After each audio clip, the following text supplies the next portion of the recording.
Wala akong makeup guys ha. Natural na yung mukha ko guys. Wala akong makeup na ginagamit. Eye bag. So wala akong nilalagay na product sa aking eye bag guys. So ayan, kaya hindi masyadong malaki yung aking eye bag at hindi maitim. Dahil eto na rin yung ginagamit ko sa aking eye bag. Sinasama ko na rin siyang lagyan. Ayan no. Hi everyone! Kamusta kayo? And welcome back again sa aking YouTube channel. For today's video, samahan nyo akong mag-apply ng tretinoin sa aking mukha. Disclaimer lang guys, hindi ako expert, hindi ako dermatologist. Kaya naman doon sa mga gustong sumubok ng tretinoin, pakiusap ko sa inyo, magpakonsulta kayo sa dermatologist para mabigyan nila kayo ng tamang advice, tamang paggamit ng tretinoin. Doon po pala sa mga nagtatanong kung ilang taon na ako, I'm only 38 years old or dapat I'm 38 years old. Tanggalin na natin yung only. Yes, 38 years old na po ako and running for 39 years old this coming August. Bago tayo magpatuloy sa ating video for today, kung hindi ka pa nakasubscribe, mag-subscribe sa aking YouTube channel, i-click na yung katabing bell notification para updated ka sa mga bagong video na aking na-upload at mag-comment ka dyan sa baba kung nakagamit ka na ba ng tretinoin at ano yung naging experience mo during that time na gumagamit ka ng products na to. Matagal na akong gumagamit ng tretinoin. Almost 4 years na po akong gumagamit ng tretinoin. Nagawa ko na ng video yan noong nakaraan. At until now, tretinoin pa rin po yung pinagkakatiwalaan ko na ginagamit ko sa aking mukha every night. Kaya naman kung mapapansin ninyo, halos hindi pa halata yung wrinkles ko. Kasi po, I'm 38 years old at magto-39 years old na po ako this coming August. So ipapakita ko sa inyo din. Papakita ko din sa inyo yung aking mukha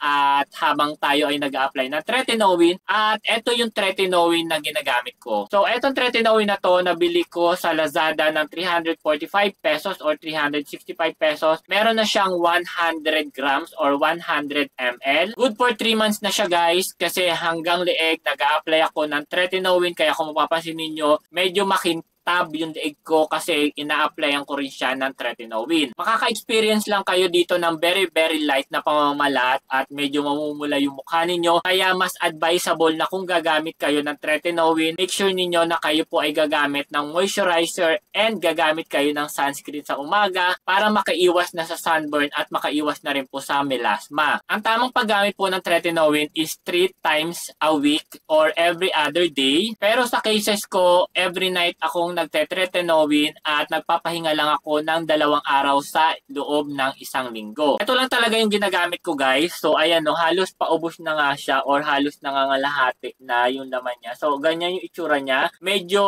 madilaw yung kanyang laman at medyo mabango yung amoy niya. Pero nandun pa rin yung 100% na effectivity or effectiveness netong product na to kasi sobrang hiyang talaga siya sa akin guys. Wala akong ibang ginagamit sa aking mukha kundi tretinoin sa gabi and then moisturizer sa umaga and then sunscreen. So share ko din sa inyo yan sa mga susunod na mga video yung ginagamit kong moisturizer and then the sunscreen. Kung umabot ka sa video na to, gusto ko lang ibahagi sa inyo na magkakaroon ako ng Hirono giveaway. So ang aking papag-giveaway na Hirono Eye Support, eto siya guys, ipapag-giveaway ko to. And then the next one is etong si Raving. So etong dalawang to is ipapag-giveaway ko. All you have to do is like this video, mag-comment ka dyan sa baba. I-comment mo lang dyan ang aking buong pangalan. And then abangan niyo pag umabot ng 1,000 views ang video na to and then dun ko i-announce kung sino ang nanalo sa ating Hirono giveaway. Ngayon, samahan niyo muna akong mag-apply ng tretinoin. So ayan yung aking kondisyon ng aking mukha guys. So kung mapapansin niyo dyan, hindi siya ganun ka-perfect o hindi siya ganun kaganda. Kahit hindi ganun kakinis, kahit hindi ganun ka-flawless yung aking mukha o yung aking balat sa mukha, is kaya ko siyang ipagmalaki sa inyo guys. So ayan no, yung aking leeg, pantay na pantay yung kanyang kulay at higit sa lahat guys, hindi ganun kahalata yung wrinkles ko lalo-lalo na dito at pag tumatawa ako,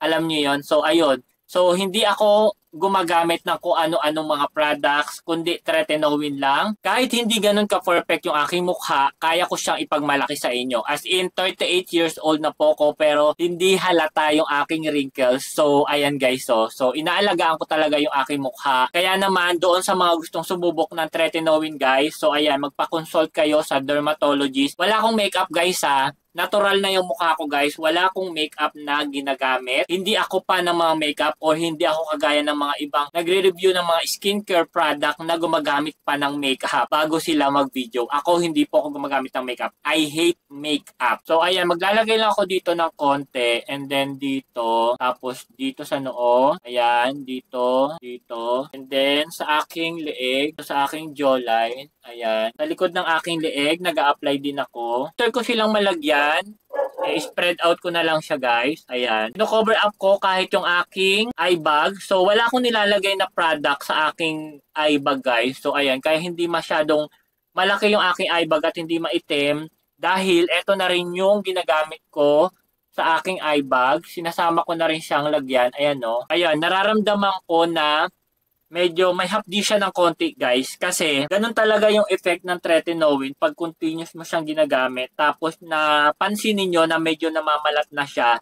It's normal lang yun guys. Basta pag kayo ay gagamit nito, make sure ninyo na kayo ay mag-sunscreen sa umaga bago kayo lumabas ng bahay para hindi ma-irritate or masunog yung inyong mukha. Kasi eto yung gustong-gusto ng araw pag gumagamit ng tretinoin tapos hindi ka gumagamit ng sunscreen ay masusunog at masusunog talaga yung iyong balat. So ganyan lang yung ginagawa ko na pag-a-apply ng tretinoin hanggang leeg, hanggang likod ng aking leeg or ng aking batok. So, ayan lang. So, kung mapapansin ninyo, para siyang merong mga white cast, pero normal lang yan guys. Kasi mamaya, mawawala din yan after na mag-set or ma-absorb ng balat. So, eto na yung aking finished product ng pag-apply ng tretinoin. Hihintayin ko na lang siyang mag-set and then matutulog na ako. So, hayaan lang natin siya na ganyan. So, again,